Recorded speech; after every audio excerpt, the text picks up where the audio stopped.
Solutions, straightsmilesolutions.com, and I wanted to bring up, this is a very popular subject, is bonded retainers. You guys love this topic.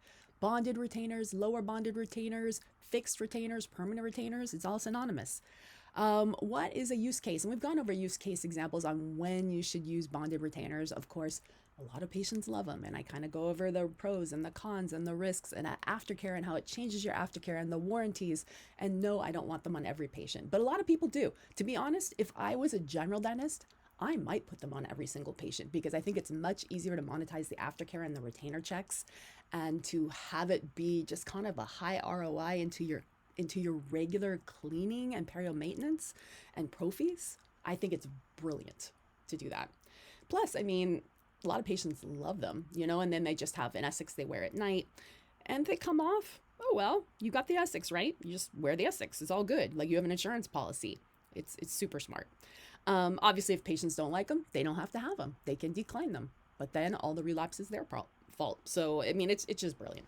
But another situation where you really do need to place a bonded retainer, besides the situation where you have, you know, a history of like a giant diastema or a heavy frenum, you had a frenectomy, those would definitely be ones where you'd want to do that.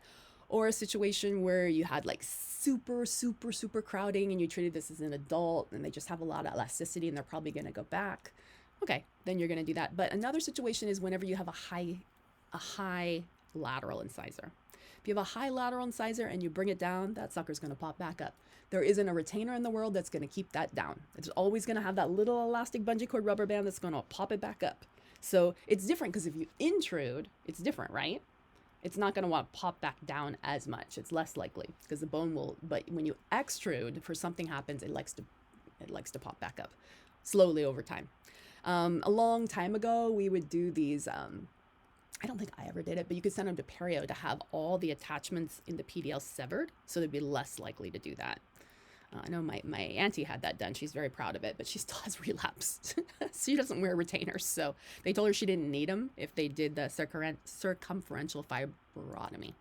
So, yeah, I mean, and if you do bring these type of teeth down, remember, if you do bring it down, sometimes you got to think about the gum lines. Maybe it's better just to intrude these, and it's more stable than to bring these down, right?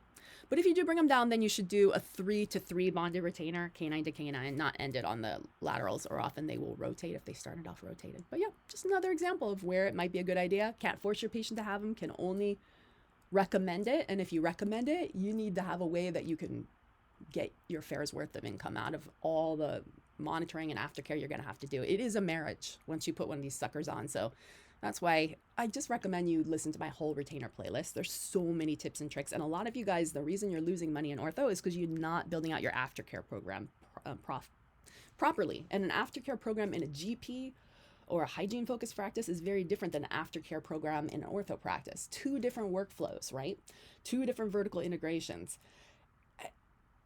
How I would do it would be different than how you would do it because you need to profit in a different way and run your practice in a different way. So let's chat about it. If you ever want to chat, these are free phone calls. You can schedule a free call at Straightsmile Solutions. Go to the Contact Us page. It's a free call as long as we're not talking about a case specifically.